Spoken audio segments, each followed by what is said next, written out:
it to the best of it. Draft for our second game of today.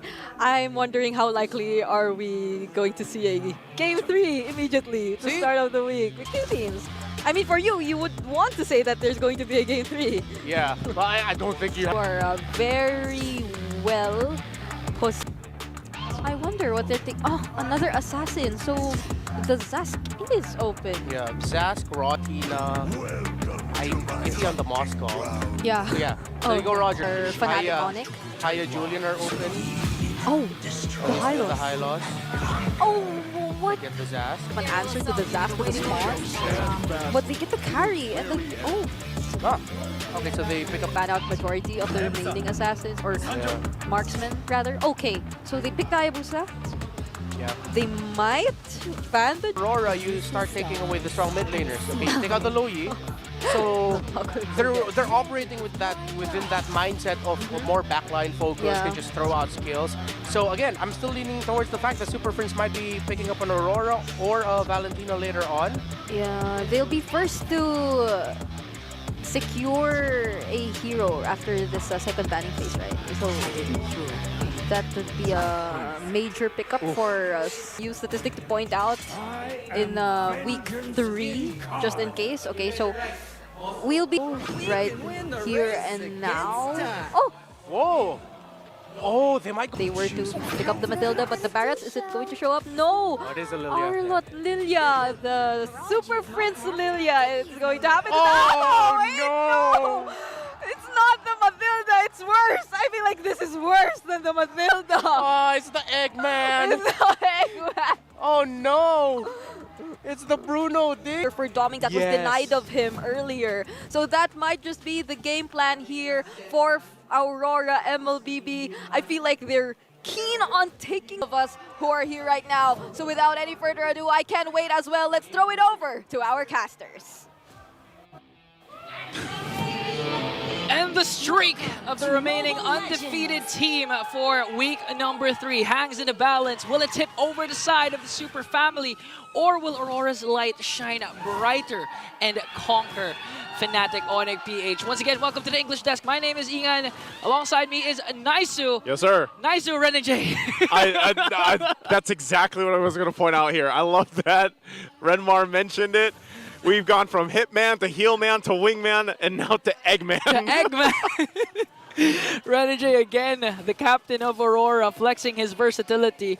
And I don't know if you remember, but a while ago, during his interview, he said that it's hard to be a captain because at the end of the day, these are your friends that you have to discipline, you have to command. Yeah. So again, still, Renegade showing that he's capable of leading Aurora, but will he be able to lead them towards a game to win, looking for a sweep against Fnatic? And off the draft alone, it's a great draft. Bruno Diggy here to deal with a lot of the, obviously, crowd control that's going to be thrown at them. We'll see if it's enough, though. Kirk's going to take quite a bit of damage himself here. Could be a first blood. Flicker comes in, too. Demon Kite will be able to get away from that. So Brusco a little bit too late to the party, and now Edward taking the brunt of the damage. This could just be a revenge kill here. Edward, is he going to be able to gallop on away? No, he gets clawed down by King Kong. That was enough time bought here for the side of Aurora, because right now, Renegade, you know this strategy. Whenever you're up against a Diggy, just expect the Diggy to stay in the gold lane. Make sure that Doming has a good time. And even without the Diggy, Bruno is one of those marksmen that can really be self-sufficient. Doesn't need a lot of support coming in from your teammates. But with this Diggy, you can actually say that Doming's really gonna dominate if ever Brusco doesn't catch these two teams off guard. That's the thing, if you recall here, this first turtle is going to be secured easily here for Fnatic Onic, but... So does that mean they're gonna win? Oh. I don't know how the last game went, man. It's now 12 of 17, Naisu. It's a coin flip. It's a coin flip still. Okay. But Domang on the Bruno, when he played in his first season, this was a hero that he brought out, and I can't remember exactly if that was what gave him the Domang Nation call, at least on the English desk. Before, hold on, final slash into an implosion. Wow, Domang, as I was just talking about him, gets decimated out of here. Okay, so this time a Fnatic Onic their main agenda is really to provide a vision for their damage dealers. Again, as much as possible, you want to go and gank those lanes that Renegade isn't present, or at least Renegade is a couple blocks away. And in that case, they were able to get doming. They forced out the flicker. That's okay for their side. But this is what you want if you're going up against doming. That is the most patient, one of the most patient gold laners in the whole tournament now. And if you want to beat out his patience, his micro mechanics, his macro mechanics, you have to give him a hard time early on in the game.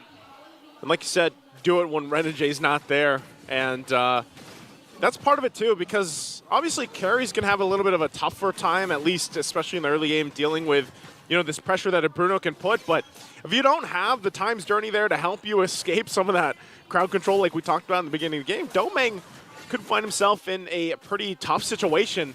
So that's why he's so aggressive, obviously knowing that Renegade's around the corner here.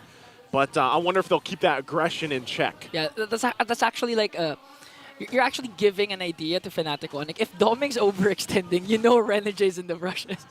You know Diggy's ready to expend that Time's Journey, ready to support Domeng here. And again, they're trying to gank Domeng here, wanting to go for a Tower 1 takedown. They want to full send this top lane. Get as much gold as they can. They do just that. Fnatic Onic now in position to go ahead and start at the turtle. 2 Super Frints will stay up the front. Trying to get Renegade, won't get it. Pops the Black Shoes. Demon Kite too. Edward there. They could actually still contest this. Renegade goes back to base. They try to slow it down, it looks like. But Fnatic Onic will go ahead and start this turtle up. It's half health here. What do they do? Edward's going to jump in, gets final slashed out. King Kong will get the turtle. And now it's just Edward to the front of the side. He has to try to get out of here. UA even gets out. There's the Time's Journey. And they will just disengage from the fight. Okay, so good sign for Fnatic Onic. Their over-aggressive play of a 5-man rotation onto the top lane, 4-man rather, resulted into a tower takedown plus the turtle. So far they have 2 turtles to their name and a 2.2k gold lead. And it looks like Aurora, they can't seem to find any trades. This is a much better early game, I would say. Obviously, this time around for Fnatic Onic, getting kind of this little bit of a lead that they already have. 2,000 gold is no joke, plus the 2 turtles. So if they continue on, let's say they get the 3rd one, then Aurora, it's kind of like, when does our lineup get online? When are we actually able to do some of these team fights in our favor? And that might be the struggle for them, especially the fact that they're going against all this. Look at that, Super Frints. For the front side, will pop the Black Shoes, but they force back Aurora off that tier 1 in the bottom lane. And now looking to get tier 1 bottom lane turret here. So far, objectives are controlled by Fnatic Onic, moving as one. You would expect Aurora to group up. Again, they have a Diggy, they have a support type roamer, but in this case, Fnatic's the ones grouping up. Oh, look at Kirk. He's waiting patiently for that final slash too, in between the turret, and it's weird, man, because Aurora's lineup, like, they're just getting outpaced and outmaneuvered. Yeah, even if they have the high loss. But again, if you reach the mid-power spike of the high loss, wherein he gets tanky already, looking at the items, still no core item yet. He has the Elegant Gem. I think he's not going to build the, what do you call the Lollipop, the Clock of Destiny, or gonna resort instead to a Thunder Belt. And once Hylos gets a Thunder Belt, they're good to go. Like, he can go for the backline. There, he picked it up just now. Picked it up. Okay, so it's a good sign for Aurora. He can actually zone out the members, the damage dealers of Fnatic Onic this time.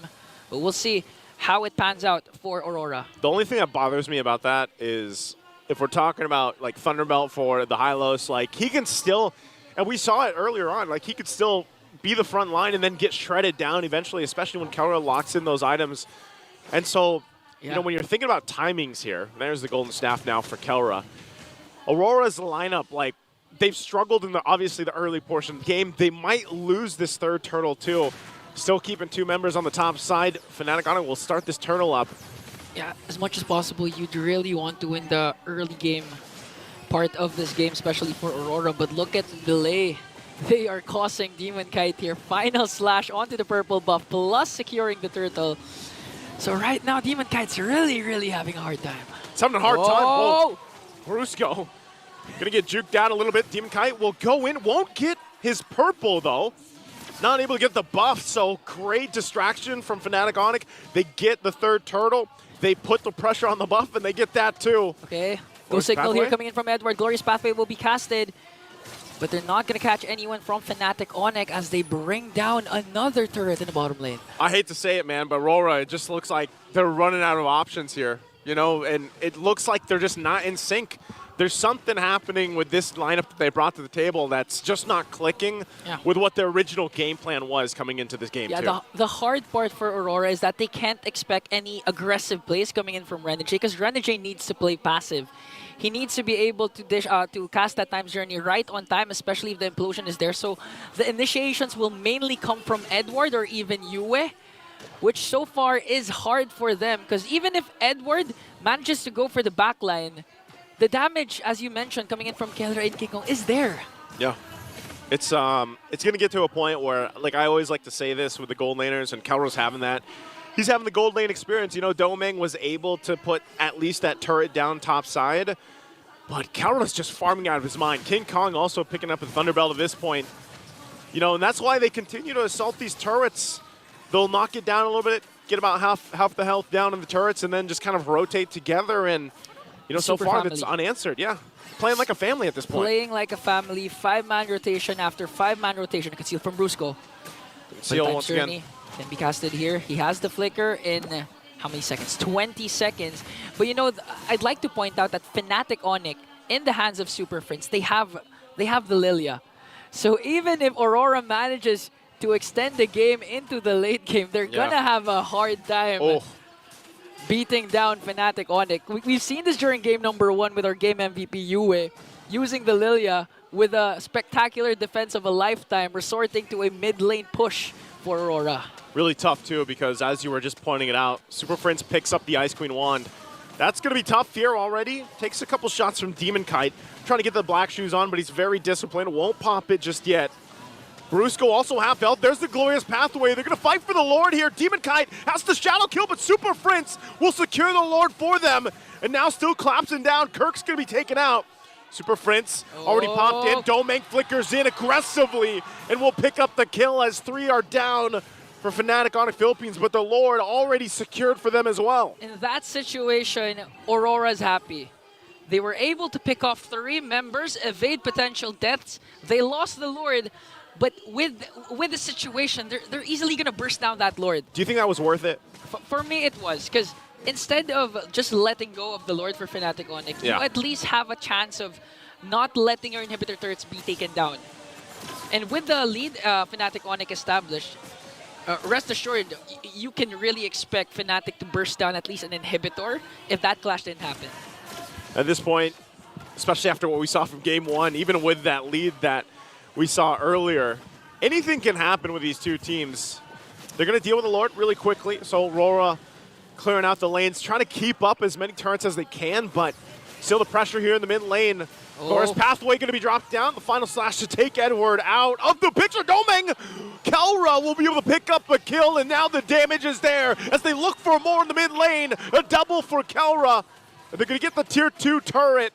And now to look for these holy shields on the base turrets. Gold Standard once again flexing against the next standard as he takes him down. Plus the inhibitor turret's going to fall down here for Fnatic Onic. Oh, man. The base is open. Look at Brusco. Brusco jumps in and he just gives the call. Focus on the base turret. We want a game 3. And they'll do just that as Fnatic Onic Philippines takes game 2. What a way to start week number 3. What an intense